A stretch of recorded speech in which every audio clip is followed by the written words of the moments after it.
As-salamu alaykum, Sayyidi. Wa alaikum salam wa rahmatullah.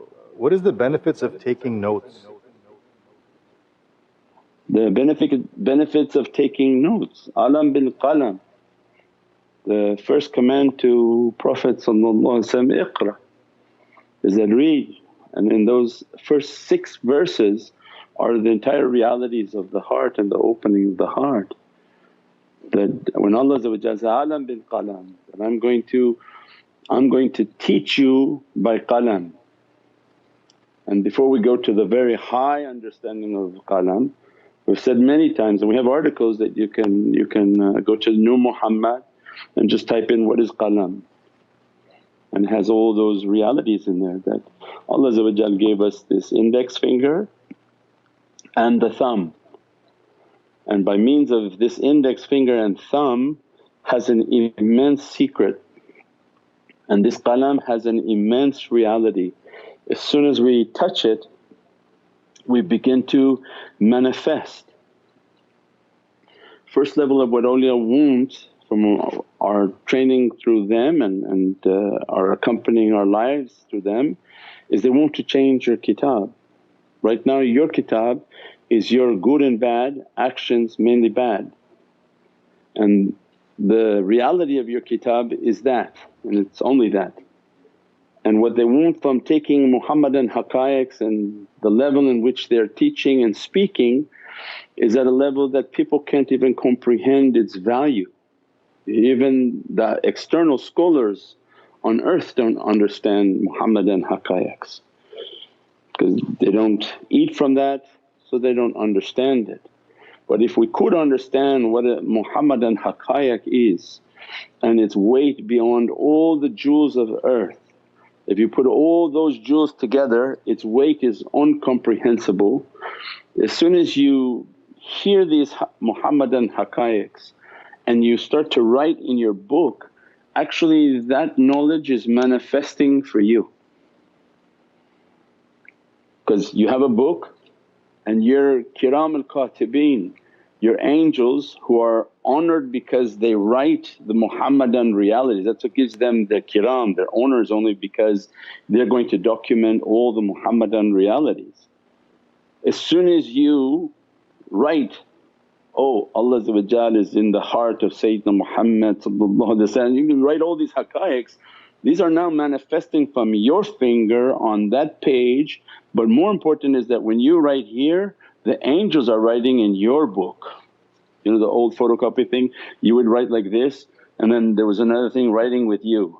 So as soon as you go alif ba ta or put it in English, the angels are also writing exactly what you're writing. Now all of a sudden your kitab in that one night changed your entire destiny. And that's why we have a song, Aghatu Nihmati Ishqi, that your hand changed my whole destiny. The reality is not their hand but their knowledges that they give you. As soon as your hand writes their knowledge, your entire destiny changed. One, because now your kitab has realities that was never on that kitab, never was going to come to that kitab, never was going to find that. It's not something everybody finds 10 years into this or 5 years into this. This is just Allah's ni'mat when He grants the servant to take from that fountain of Kawthar. So as soon as they write that reality, immediately everything is changing about them. That everything that is written upon them and on their book is now changing. The weight of the book is changing. The owner of the angels who are writing it are changing. Their dress changes because they're now the scribes of the Muhammadan haqqaiq. So imagine the one whom is writing and writing and writing and writing, they themselves are noble scribes because they are documenting the haqqaiqs of Sayyidina Muhammad.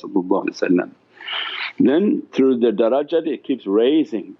Allah begins to change the sustenance for that person because it's no longer a regular person. This is a person walking the earth that is documenting the most beloved, Allah's Habib, the most beloved of the entire created universes. Think of all these billions of universes and how many of them know of a Muhammadan haqqaiq, but this person on this earth is learning that. What does it change in their kitab, in the owner and of who they are, what Allah going to send them of rizq. What you send a noble soul is different rizq than what you send just a regular soul. The lights in which Allah is going to dress them, the blessings in which Allah is going to dress them, the amal and actions that Allah will begin to dress them because of that nobility, again is unimaginable. And as a result of writing it, that night when they're sleeping they're actually going into it, because their soul will ask Allah that, Ya Rabbi, I heard these haqqaiqs of which my body didn't understand anything or very little, and it doesn't matter. But Allah will offer the servant to swim in that reality. And that's why Prophet said, seek knowledge all the way to Chin.